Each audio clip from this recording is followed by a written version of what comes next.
North Korea has formally introduced Russian as a compulsory subject for students beginning in the fourth grade, signaling a significant deepening of educational and strategic ties with Moscow.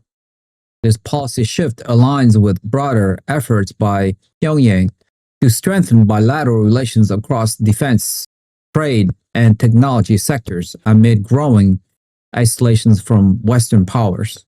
The move underscores a deliberate pivot toward Moscow, especially as both nations face mounting international sanctions and seek alternative alliance outside the US-led global order. Educational integration at such a foundational level suggests long-term planning aimed at fostering linguistic and cultural alignment, potentially facilitating future military and scientific collaborations. During the Collective Security Treaty Organization CSTO Summit in Bishkek, Tajik President Emomali Rahman and Russian President Vladimir Putin emphasized the strength of their bilateral partnership. Rahman highlighted a nearly 20% increase in trade volume and stated that the two countries have resolved all outstanding disputes.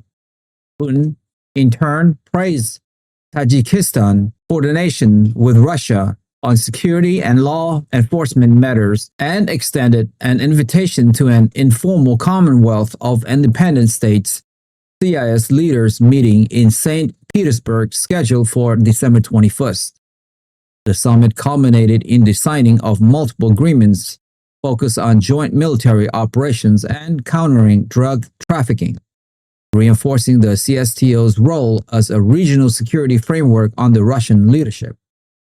At the same summit, Putin unveiled elements of Russia's next-generation military capabilities, showcasing battlefield-tested systems including hypersonic missiles, advanced drones, and integrated air defense platform.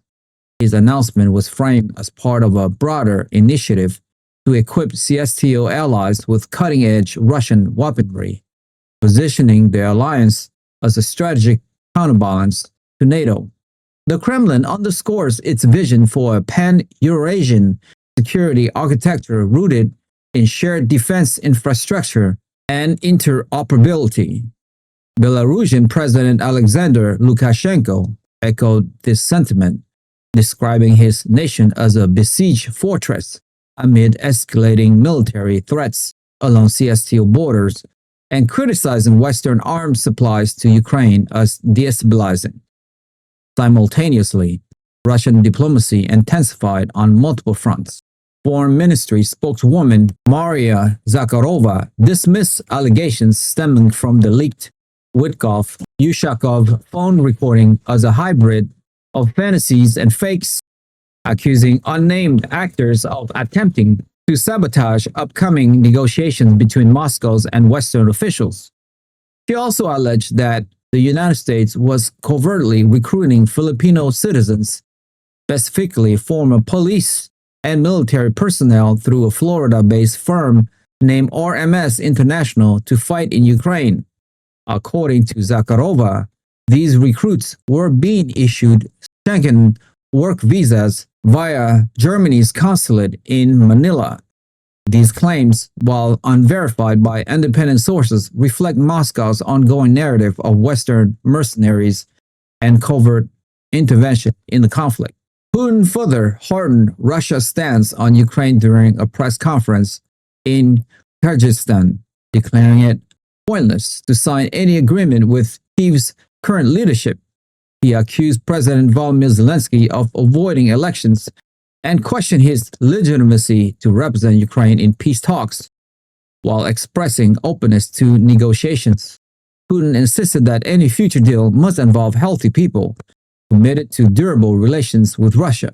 He referenced the revised US-backed peace framework, now reduced from 28 to 19 points, and acknowledged US Special Envoy Steve Witkoff's role in facilitating dialogue.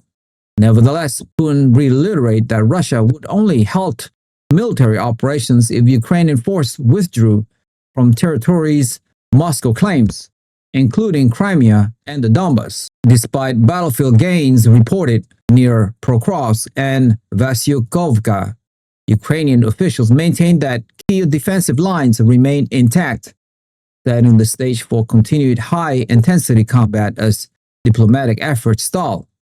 If you have made it this far, congratulations, you have unlocked the truth. I want to ask you a quick question though.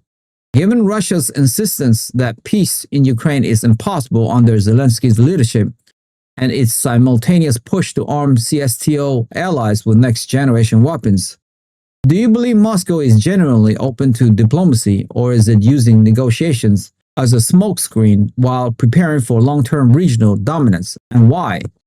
Join the debate. We want to hear your insightful opinion on where this is all heading in our community. Share your thoughts in the comments below. I appreciate your support. Thank you for being a part of this journey.